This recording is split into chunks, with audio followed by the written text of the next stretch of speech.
Olá, meus seres, eu espero que tudo bem com vocês. Pós-prova da UniOeste, não sei se vocês estão bem ou não.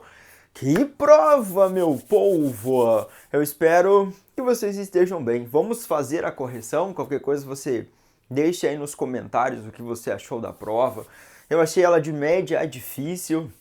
Muitas questões com detalhes para você interpretar, para você pensar, com nomezinhos xaropes que podiam confundir.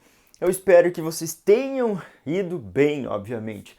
Mantenha a calma, obviamente. Espere todo o processo agora, aquela passagem daquela angústia pós-correção e mantenha sua calma para as próximas provas, para Enem, enfim, para o que você tem preparado para a sua vida. Quando nós falamos na biologia, você vai falar só nada de botânica, eu vou falar nada de botânica, assim, diretamente, né? Tinha relação ecológica ali, mas exigência da cobrança de botânica. Aquela genética também mendeliana que eu estava esperando, também nada daquela genética. Duas questões de ecologia, vírus que apareceram, esperado, sistema sensorial, sensações, uma coisa que a UniOeste não cobrava há muito tempo, a última vez tinha sido visão na edição de 2013, então cobranças aí um pouquinho diferentes na prova da UniOeste, duas de zoologia, e eu espero que vocês tenham acertado o maior número de questões. Então vamos lá para a correção, vou fazer detalhes de por que certo ou por que errado, tá? A questão 29 vai aparecer na tela aí. Questões extensas também, coisas que a UniOeste fazia um bom tempo que não fazia, muito extensas, e também não tinha nenhuma para marcar incorreta, geralmente a UniOeste cobra. Então, questão 29 na tela. Eu não vou ler o textão grande, eu vou direto, tá? De acordo com o texto acima e com os seus conhecimentos sobre o tema, assinale a alternativa correta. O texto fala sobre o que é vida, ser vivo, não vivo, e faz uma observação dos vírus. Lá no texto falava para você do DNA ou do RNA como material genético. A alternativa A, pode-se dizer que por possuírem metabolismo próprio, isso você já marcou como falso porque os vírus são ametabólicos. Inclusive, ele faz a citação, a lembrança da ausência de metabolismo. Na letra B, a função principal dos capsídeos é proteger o DNA dos vírus de agentes externos. O capsídeo é formado pelos capsômeros e ele protege, mas a ação necessária para que ocorra a infecção viral, lembra que esse capsídeo ele vai ser perdido, ele vai ser liberado para o vírus liberar o material genético e aí ocorrer a replicação viral e, consequentemente, essa infecção viral, tá? Então, o capsídeo vai proteger, porém, ele vai ser eliminado depois ou perdido. Então, não se tem essa causa e o efeito.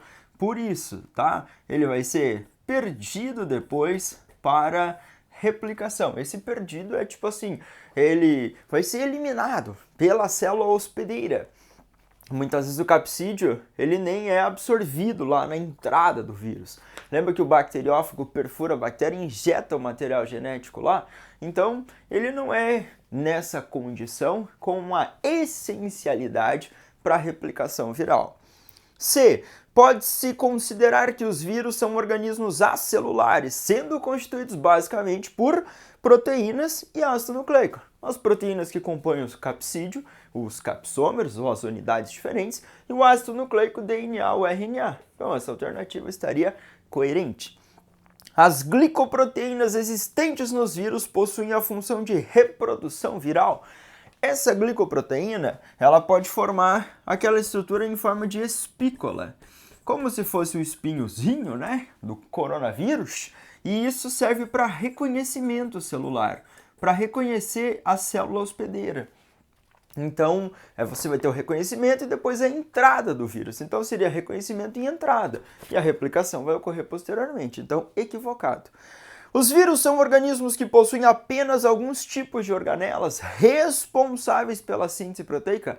Não! Os vírus não possuem essas organelas, eles vão fazer utilização da maquinaria celular, tá? Então é 29, C de casa. Questão 30 também um texto extenso sobre o Pantanal. descrito como desolador enquanto o fogo avança de forma nunca vista nas últimas décadas. Questão 30 na tela para você.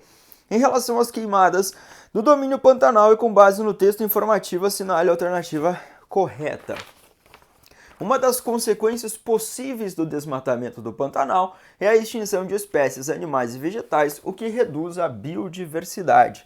A letra A está correta. Então, essas queimadas promovem essa redução nos seres vivos, promovem redução nos micro-organismos também do solo, e isso vai impactar na redução da biodiversidade, na quantidade de espécies. Então, coerente. A letra B, no Pantanal o solo é lodoso e salgado, com 3 tipos de vegetação arbórea. E essa vegetação que ele cita são comuns, ou as vegetações aí são comuns no mangue. Ele inclusive cita água salgada. Tu vai ter água doce, água salgada em ambiente terrestre no encontro de manguezal. Ele cita Rhizophora mangli, inclusive. Isso é encontrado no manguezal, tá bom? Então não tem nada a ver. O Pantanal é considerado um hotspot. No Brasil, nós temos, considerando hotspot, o Cerrado e regiões da nossa querida amiga Mata Atlântica. Então, Cerrado e Mata Atlântica são consideradas regiões com hotspots, que seriam pontos quentes, uma elevada biodiversidade, um elevado endemismo, espécies que só ocorrem ali. E ainda elas estão em um elevado risco de extinção, de serem eliminados, tá? Então no Pantanal a gente não vai ter isso. O desequilíbrio causado pelo desmatamento e pelas queimadas no Pantanal é considerado exclusivamente natural? Infelizmente não. Você tem uma ação antrópica, tá?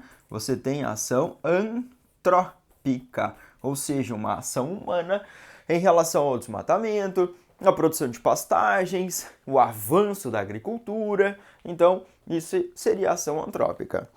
Os índices pluviométricos são baixos, assim a vegetação do Pantanal é composta de plantas com adaptações para clima seco. Ele cita folha modificada em espinho, caules que armazenam água. Aí apareceu uma botânicazinha. Você vai falar, não, isso aí existe na Caatinga, por exemplo. Lá no Pantanal existe aquela interação entre uma estação, um período de seca e um período chuvoso. Não à toa, é a maior planície alagada do planeta Terra. E as espécies têm adaptações para viver nessas relações, mas não as adaptações que ele citou, ou que a questão da UniOeste citou. E aí essas alternativas que ele cita são lá da Caatinga, tá bom? Questão 31, também em ecologia. A UniOeste tem uma carregadinha aí em ecologia, hein? As formigas nectarívoras são insetos que se alimentam de néctar e por isso acabam protegendo sua fonte de alimento de outros animais, tornando-se uma possível substituta aos agrotóxicos. E aí lá embaixo, a UniOeste vai falar assim, a relação entre as espécies ocorre da seguinte forma, as plantas atraem as formigas com seu néctar, as formigas utilizam o néctar como alimento e em troca protegem as plantas de outros invasores. Então no seu cérebro, na questão 31, nós temos uma relação entre seres de espécies diferentes, ela é positiva para uma e também é positiva para outra, ou seja, ambas as espécies se beneficiam da relação. A questão A vai falar assim, o texto descreve uma relação de competição interespecífica, e aí tu vai lembrar que a competição é uma relação negativa. Sempre vai existir perda, então menos e menos. Na alternativa B, o texto descreve uma relação de mutualismo interespecífico, na qual indivíduos de espécies diferentes podem se beneficiar da relação estabelecida entre eles. Cara, quando as formigas são atraídas pela produção desse néctar, elas acabam protegendo contra outros predadores. Então, nesse momento, você tem essa relação de benefício para ambas. Então, seria um mutualismo, é uma relação interespecífica entre seres de espécies diferentes e tu tem benefício para ambos. O texto descreve a relação de comensalismo. No comensalismo, a gente tem aquela relação positiva para um e indiferente para outro. Ela não ganha nem perde. E não é isso que está acontecendo. Na letra D, o texto descreve a relação de protocooperação intraespecífica Na protocooperação, também tu tem uma relação positiva e positiva, só que é entre seres de espécies diferentes, então é interespecífica a relação, equivocada. O texto descreve a relação de predação. Predação é quando você mata e come um ser de espécie diferente. E aqui tu não tem essa citação. Então, a relação mais coerente seria a letra B de biologia, em relação a esse mutualismo. A perda de olfato, questão 32. Muita surpresa em relação ao Oeste, fazer aquela cobrança sensorial. Espero que você tenha ido bem acertado, mas ela superou as expectativas. A perda do olfato, a anosmia é uma das manifestações clínicas características da Covid-19. Também tem um textinho ali legal.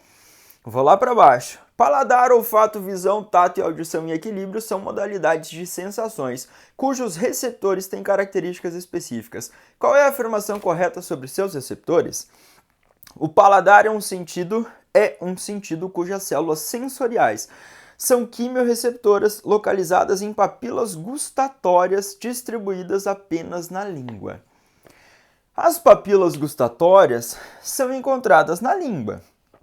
Porém, esses quimiorreceptores, eu vou colocar aqui como falso, porque eu estou pensando nos quimiorreceptores, tá? Os quimiorreceptores, eles também existem no palato, eles também existem na epiglote, eles também existem na extensão da faringe e também esses quimiorreceptores do próprio epitélio olfativo, que aí a gente vai chamar de olfato. Mas lembra aquela historinha de que o que a gente muitas vezes acha que é paladar acaba sendo olfato? Então você vai mastigar um alimento, vai desprender substâncias químicas e vai chegar no teto da cavidade nasal. No nariz, na língua, nós temos quimiorreceptores. Mas esses quimiorreceptores também podem estar na região do palato, epiglote e faringe. E isso contribui de uma forma geral, os neurocientistas defendem que isso de uma forma geral contribui com a nossa percepção. Então esses quimiorreceptores em outras regiões também iam contribuir com essa percepção. Mas bem xaropinha a questão e a alternativa, tá? Bem xaropinha, porque quimiorreceptores localizados em papilas gustatórias, distribuídos apenas na língua. As papilas gustatórias, sim, estão ali na língua, mas os quimiorreceptores estariam em outros lugares. Então, meio assim que se fala, caramba, e agora? Na letra B, eu pensei aqui nos quimiorreceptores, tá, gente?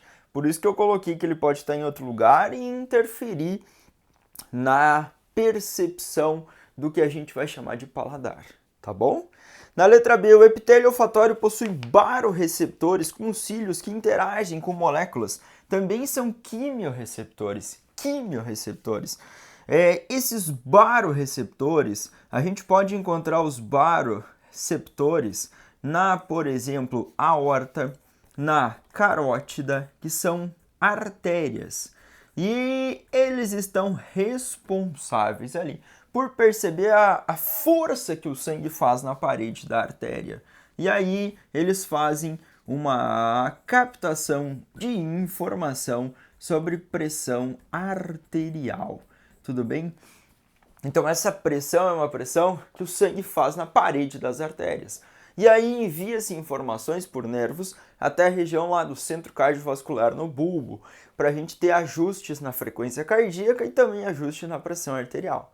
Uau, bem específica, mas não está correta. Na orelha interna, há estruturas responsáveis pela audição e pelo equilíbrio.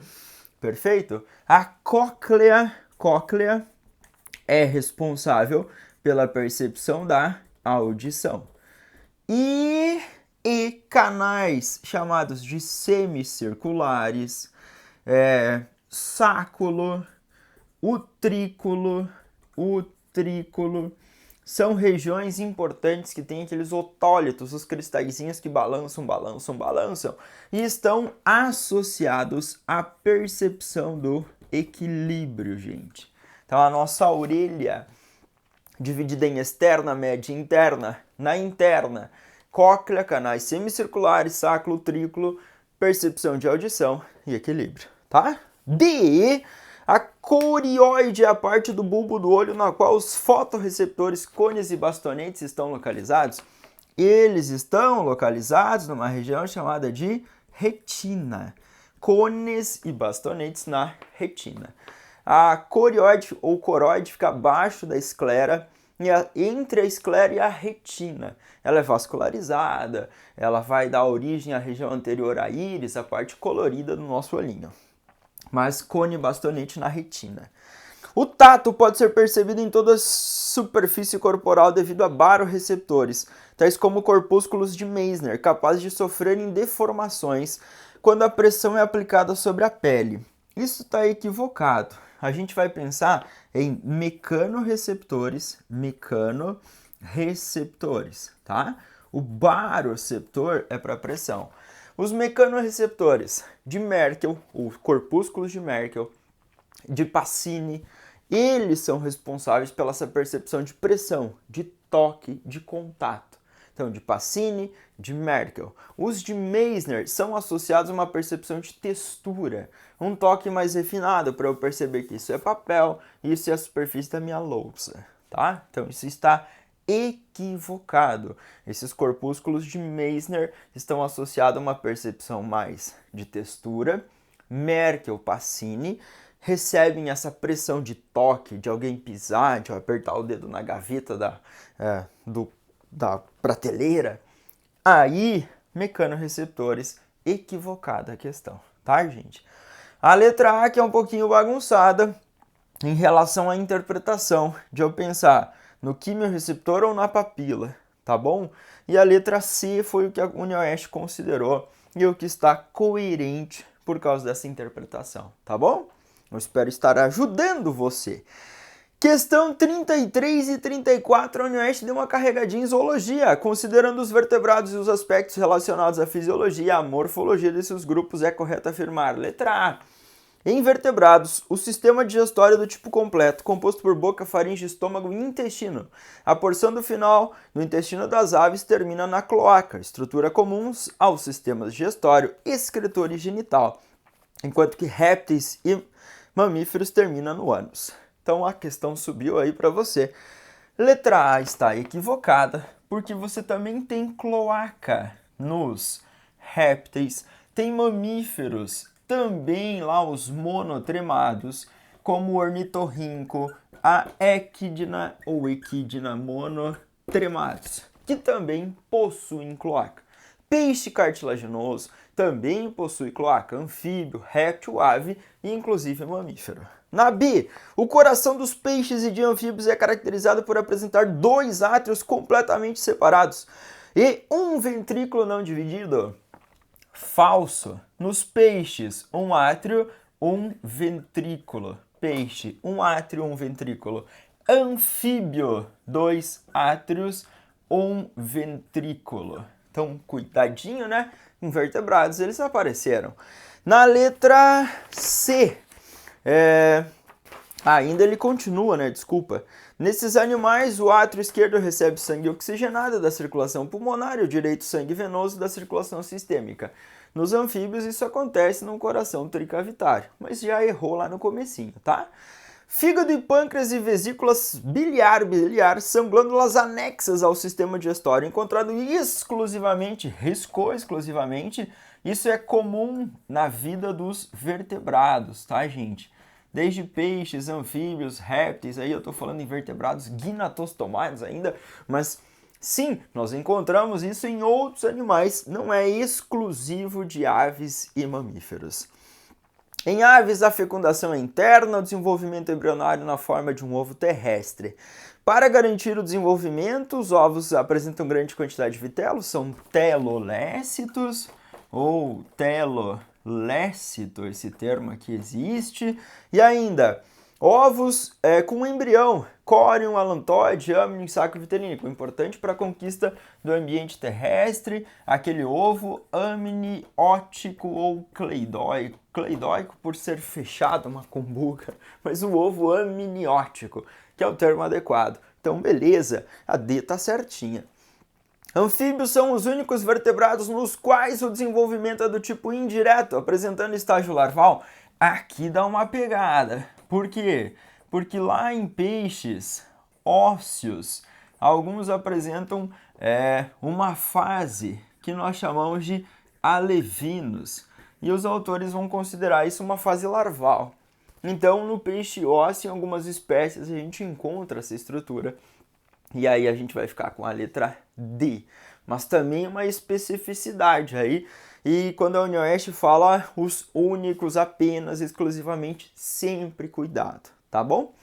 34 aparece Covid, uma questão mais complicada sobre as mutações. Então a gente vai lá.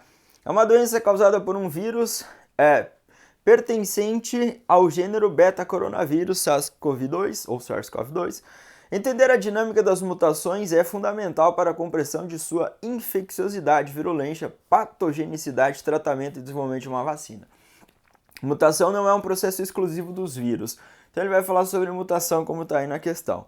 Eu vou direto para a questão. Alternativa A. Mutações gênicas são alterações do código de bases nitrogenadas do DNA, que originam novas versões de genes, as quais podem produzir novas características nos portadores da mutação. Eu não sei se você ficou naquela. Mutações são alterações do código de bases nitrogenadas. Verdadeiro, se eu estiver pensando assim na sequência das bases. Sequência das bases. Óbvio que essa sequência das bases vai determinar esse código. Então a UniOeste foi nesse código. Eu espero que você não tenha confundido com a ideia do código genético.